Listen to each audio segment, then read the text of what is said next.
Hey friends, it's Youth Pastor Reed here. Social isolation means I'm as bored as you are.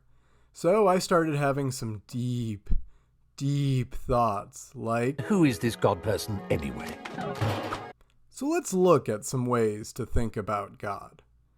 Everything changes. Our lives, our likes, and so does our thoughts about God. Newer thoughts aren't inherently better. So let's look at some throughout the ages. Views that may not even be unique to one religion. 4 images to think about God. I'm ready. First, classical theism. This is the one you're most familiar with. Often, it's viewed as a king over subjects. But at its best, it's more like a pelican flying over the ocean. The ocean is God, and you are the pelican. You aren't the same as the ocean. You're very clearly separate. Yet occasionally you dip down and have experiences with that ocean, even when you may not realize you're having those experiences. It's so much vaster than you are, and you get most of your sustenance from it.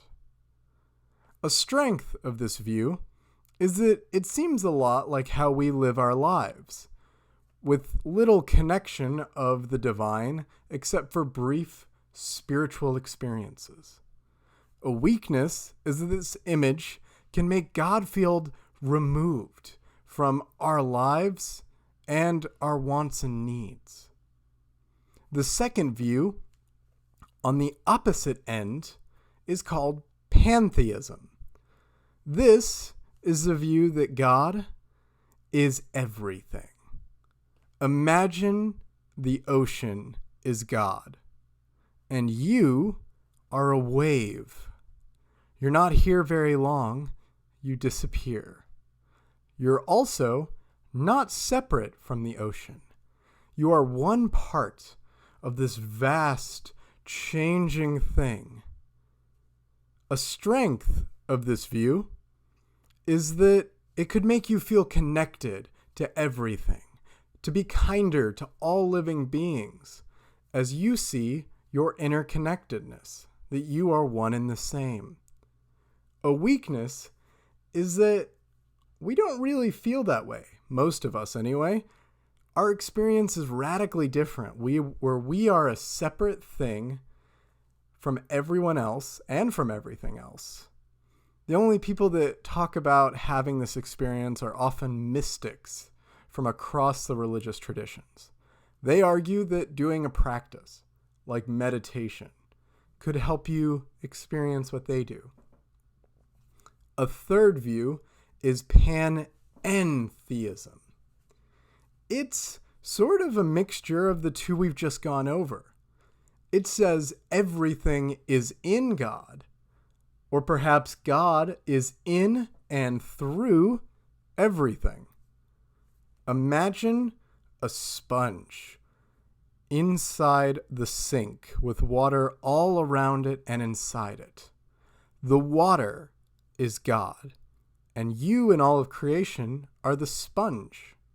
God is around, through, in your deepest pores, and yet there is separation. You are not the same as God, but God is close to you, closer than you can imagine. A strength is exactly that it can help you feel God's closeness while allowing you to be an individual.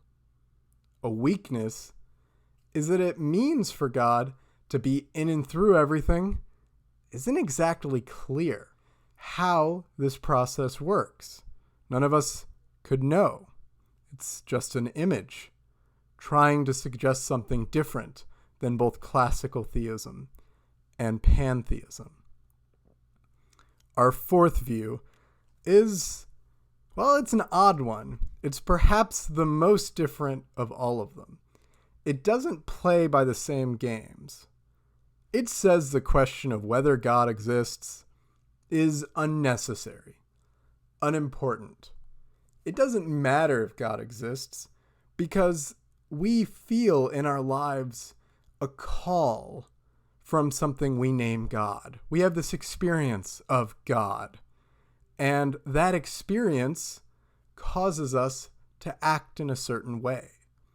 Specifically, the experience of a lack of God is an experience of God.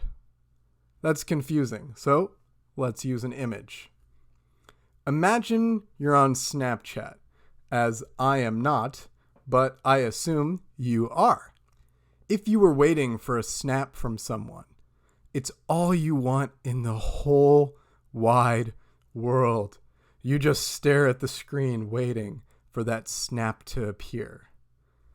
You are experiencing a lack of the very thing you want, but it is also an experience of that thing.